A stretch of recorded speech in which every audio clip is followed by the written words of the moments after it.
E os ricos se encolhem e dizem, não diga a eles, Robert? Sim, sim. Não diga para as pessoas o que você sabe. Sim. Mantenha-as pobres. Meu pai era chefe de educação, PhD, essas coisas. Eu fui para casa e perguntei, por que a gente não aprende sobre dinheiro na escola? Ele me olhou e disse, porque o governo não deseja nos ensinar essa matéria. O governo nos diz o que podemos e o que não podemos ensinar. Aquilo me soou estranho e eu falei, peraí. E aí eu falei, a gente não vai na escola para aprender sobre dinheiro? Ele falou, não, seu trabalho é conseguir um emprego. Então eu falei, mas a gente consegue um trabalho para ganhar dinheiro. E ele, não, só tem que conseguir um trabalho. E eu, não. O propósito de trabalhar não é ganhar dinheiro? E ele respondeu, é. Eu perguntei, por que a gente não aprende sobre dinheiro então e pula a parte do trabalho? Ele virou frustrado e falou, se você quer aprender sobre dinheiro, por que você não pergunta para o pai do seu melhor amigo sobre dinheiro? Era sobre o pai do Mike. Mas por que ele? Ele falou, porque o pai do Mike é um empreendedor. Mas o que o senhor é então? E ele, eu sou empregado do governo. E eu, qual a diferença? Ele falou, a diferença é que o empreendedor tem que saber sobre dinheiro, ou então não vai ser mais um empreendedor. E diz que um empregado não tem que saber nada sobre dinheiro, porque o governo e a empresa é que vão cuidar dele. Eu, que era criança, fiquei meio confuso. Aí eu só segui o conselho dele. Fui até o escritório do pai do Mike, bati na porta e falei, tô aqui, tenho 9 anos e quero saber sobre dinheiro. Ele só virou e falou, vai embora. E é assim que começou a história do pai rico, pai pobre. E aí, de tanto insistir, meu pai rico acabou concordando em me ensinar sobre dinheiro com uma condição. A condição é que ele nunca me pagaria. Porque no momento em que ele me pagasse, eu ia pensar como empregado. E essa é a armadilha. Empreendedores trabalham para ser livres. E aquilo, no alto dos meus 9 anos, deu um bug na minha cabeça. Ele falou, nunca queira uma folha de cheque, meu filho, entendeu? Ok, entendi. Ele virou e falou, como é que eu ganho dinheiro? Empreendedor pensa bem assim.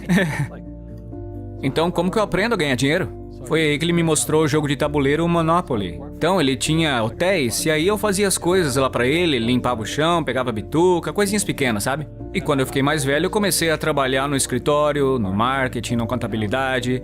Eu era basicamente um aprendiz, mas sempre trabalhando de graça. E aí a maneira como ele me ensinava sobre dinheiro era jogando Monopoly. Até que um dia eu fiquei de saco cheio, virei e falei, quando você vai me ensinar sobre dinheiro? O que você acha que a gente tá fazendo? Eu falei, jogando Monopoly. E ele, não. O que nós estamos fazendo?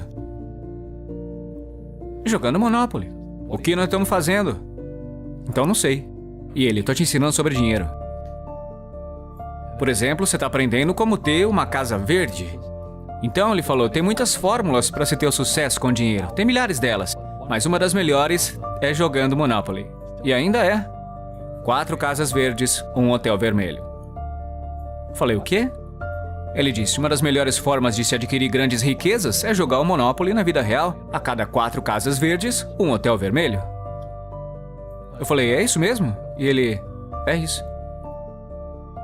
Ele perguntou, o que você acha que eu tô fazendo aqui? E eu, não sei. Então ele me levou pra fora e mostrou a sua casa verde. E aí se passaram 10 anos, eu já tinha 19, estava numa escola em Nova York. Foi quando eu voltei pro Havaí, meu pai rico já tinha comprado um pedaço de terra maior do que a metade da praia do Waikiki. E ainda hoje, quando você vai à praia de Waikiki, você vê lá o hotel Hyatt Regency. Esse hotel é dele. Assim como no jogo Monopoly. Assim como no Monopoly. Adquiriram os ativos e tornaram eles maiores. Ele apenas manteve o que hoje chamam de assembleia, porque a propriedade não era tão grande naquela hora. Então ele teve que comprar todos os comércios menores. Porque Waikiki era um vilarejo pequeno. Então ele foi lá, comprou um comércio, depois comprou outro. Demorou algum tempo, mas finalmente ele montou esse pedação de propriedade. E depois ele montou o Hyatt, que agora é um hotel gigante. E que depois ele vendeu por 800 milhões de dólares. Então, foi dessa maneira que eu aprendi sobre dinheiro.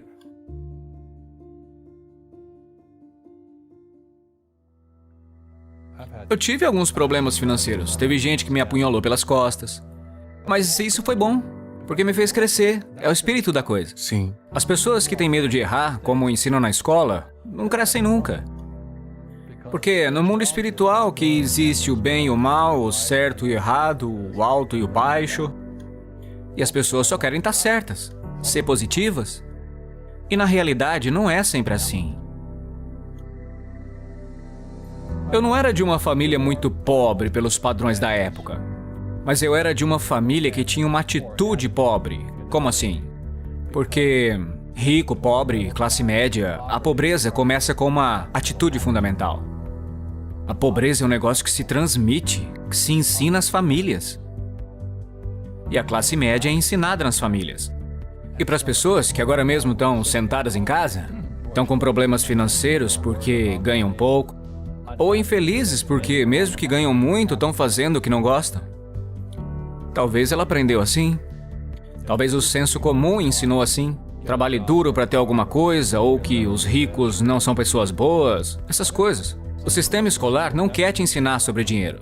Porque o sistema escolar foi planejado para te ensinar a ser empregado. O que é importante, para ter um médico, um advogado, um especialista. Mas não sobre dinheiro. A maioria das pessoas carece de conhecimentos reais sobre negócios, como contabilidade, como dívidas ou impostos. Você tem que saber sobre essas coisas, mas na escola, ninguém ensina. Então, quando as pessoas me perguntam como que seu pai rico aprendeu isso? E seu pai pobre, que era estudado, não. E a resposta é muito simples, é porque o pai do meu pai rico morreu quando ele tinha 13 anos. E aí ele se viu com 13 anos tendo que tocar os negócios da família. E para ele, ter que deixar a escola por isso foi uma bênção. Às vezes a bênção vem assim.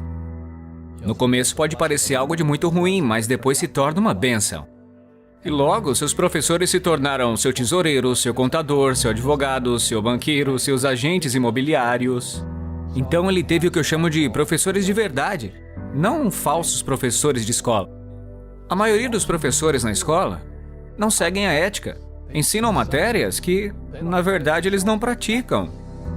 Uma vez eu perguntei para um professor, falei, professor, estou no meu 3º ano de cálculo e esse negócio de força dos materiais. Será que eu vou usar isso algum dia na vida? Ele virou e falou, não. Entendeu? Então, por que você ensina? Ele falou, porque me pagam. Mas você já usou alguma vez? Não. Então, se eu posso dar um conselho para as pessoas, o que eu quero dizer é, busque professores de verdade mesmo, e não professores de mentira. E um professor falso é aquele que não faz o que ensina. E um professor de verdade faz o que ensina todo dia. Meus contadores, meus advogados estão fazendo isso todo dia. É assim que eu aprendo, com eles resolvendo os problemas dos meus negócios. Então, eu tenho contadores, advogados, banqueiros, as pessoas todas na minha descagem rápida, porque eu estou resolvendo meus problemas com a minha equipe. Tô vendo que você dá essa informação e os ricos ficam encolhidos e dizem não conte a eles, Robert. Isso. Não diga para as pessoas o que você sabe. Mantenha os pobres. Então, isso aí é antigo, né? Eu não sou religioso, mas a Bíblia fala, vocês terão pobres por perto sempre. Porque tá aqui, ó. Não é? Essa mentalidade do medo... Estão em suas palavras, e as suas palavras se tornam realidade. Ok, eu não sou muito religioso, mas... quando a pessoa fala não posso, não consigo, ela se afunda. Se torna aquilo que disse. Meu pai formado falava, você acha que dinheiro dá em árvore?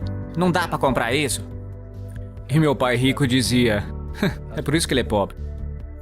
Um pobre diz, como é que eu vou comprar isso? Nunca vou poder pagar. Porque no fundo isso é um escape.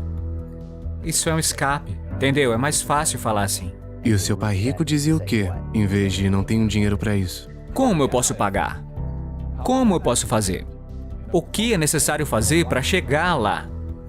Ele dizia, uma pergunta abre a mente e uma afirmação fecha a mente. Veja, quando você diz não posso pagar por isso, sua mente fecha e acaba acontecendo o que você disse. Rugby e futebol, os dois têm equipe, mas com regras diferentes. Outras pessoas são golfistas, jogam sozinhas. Cada um joga de um jeito. E no jogo financeiro, eu sigo as regras dos negócios de imóveis. Então, o que eu digo para os jovens é, encontre o seu jogo.